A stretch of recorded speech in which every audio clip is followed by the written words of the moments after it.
ई आकाशवाणी गोरखपुर है। अब रउआ सभे सोने निगम से भोजपुरी में समाचार सुनी। प्रधानमंत्री नरेंद्र मोदी कहले हवे कि कृषि में आत्मनिर्भरता खाली अनाजे तक सीमित नहीं हवे, बल्कि एहमे गांवन का समृद्ध अर्थव्यवस्था शामिल हो। वहां के आज वीडियो कॉन्फ्रेंसिंग के जरिए रानी लक्ष्मीबाई केंद्रीय कृषि विश्वविद्यालय के महाविद्यालय और प्रशासनिक भवन के उद्घाटन समारोह के संबोधित करत रहली। श्री मोदी कहले कि कृषि क्षेत्र में आत्मनिर्भरता का उद्देश्य देश में कृषि उत्पादन का मूल्य संवर्धन कईल, देश और दुनिया में एकर विपणन कईल और किसानन के उद्यमी बनावल हवे। मेरी झांसी मेरा बुंदेलखंड आत्मनिर्भर भारत अभियान को सफल बनाने के लिए पूरी ताकत लगा देगा, एक नया अध्याय लिखेगा। इसमें बहुत बड़ी भूमिका कृषि की है, एग्रीकल्चर की है। जब हम कृषि में आत्मनिर्भरता की बात करते हैं तो ये सिर्फ खाद्यान्न तक ही सीमित नहीं है, बल्कि ये गांव की पूरी अर्थव्यवस्था की आत्मनिर्भरता की बात है। श्री मोदी कहने कि स्कूल स्तर पर ही कृषि से जुड़ल शिक्षा दिहलहु जरूरी है। वहां के कहने कि स्कूलन में माध्यमिक स्तर पर कृषि के एगो विषय के रूप में शामिल कैले का कोशिश कैल जा रहा हवे। श्री मोदी कहने कि 6 बरिस पहले देश में खाली एगो केंद्रीय कृषि विश्वविद्यालय रहे, बाकी अब इनका संख्या 3 गो हो गई है। एक अलावा 3 गो और राष्ट्रीय संस्थानों स्थापित कैल जा रहा हवे। बुंदेलखंड क्षेत्र का चर्चा करत प्रधानमंत्री कहले कि गरीब कल्याण रोजगार अभियान में उत्तर प्रदेश में 700 करोड़ रुपया से बेसी का राशि खर्च कल जा चुकल हवे और लाखों कामगारन के रोजगार दिहल जा रहा हवे। प्रधानमंत्री विश्वविद्यालय के विद्यार्थियों से बातचीत कैली और उन्हें नया भवन बदे बधाई दिहली।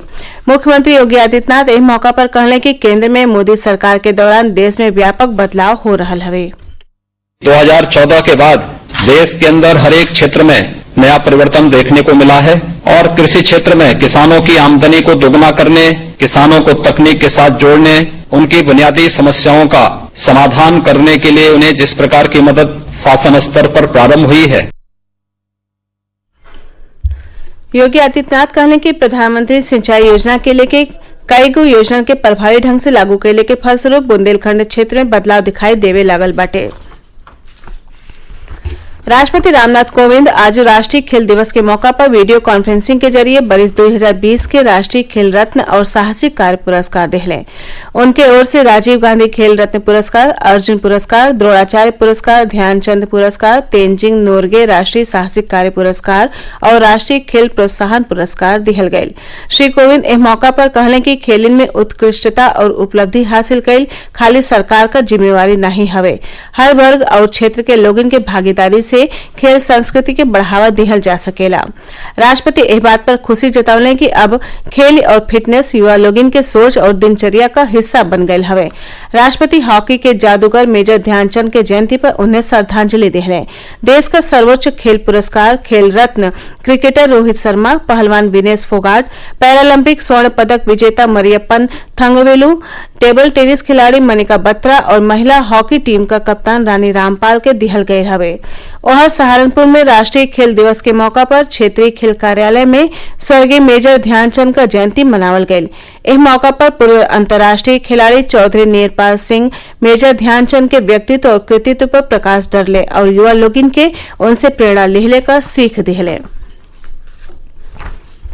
प्रधानमंत्री नरेंद्र मोदी बिहने आकाशवाणी पर मन की बात कार्यक्रम में देश विदेश के लोगन के साथ अपन विचार साझा करी हैं।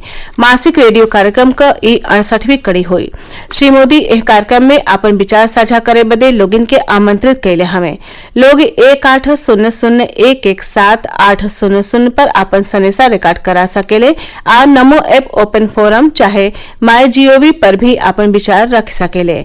एक साथ ही लोग 1922 पर मिस कॉल दे सकेले और एसएमएस पर मिले वाले लिंक के जरिए सोझे अपन सुझाव दे सकेले।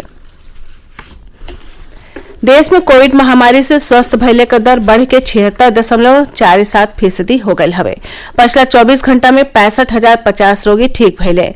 देश में अबले कुल 26,48,998 रोगी ठीक हो गयल हवे। स्वास्थ्य मंत्रालय के अधिकारी कहले हवे कि कोविड से स्वस्थ हो रहा लोगन के संख्या में लगातार बढ़ोतरी से इलाज करा रहा रोगियन के संख्या में कमी आयल हवे। अब देश में कुल कोविड मरीजन में से खाली 21.72% का इलाज चल रहा हवे। हवे। जांच, निगरानी और उपचार का केंद्र का नीति प्रभावी ढंग से लागू भइले के नाते कोविड रोगियन के ठीक होखले का दर बढ़ल हवे और मृत्यु दर घटल हौ। इस समय देश में कोरोना मृत्यु दर 1.81% हौ। देश में संक्रमित लोगन की संख्या 34,63,972 हो गई हो, जिनमें से 7,52,424 मरीजन का इलाज चल रहा हो। पिछला 24 घंटा में 1,021 लोगन का मौत भइल। एकरे साथे कोविड से मरे वालन का संख्या 62,550 हो गई। एकरे साथे ही भोजपुरी समाचारन का ई बुलेटिन पूरा भइल। नमस्कार।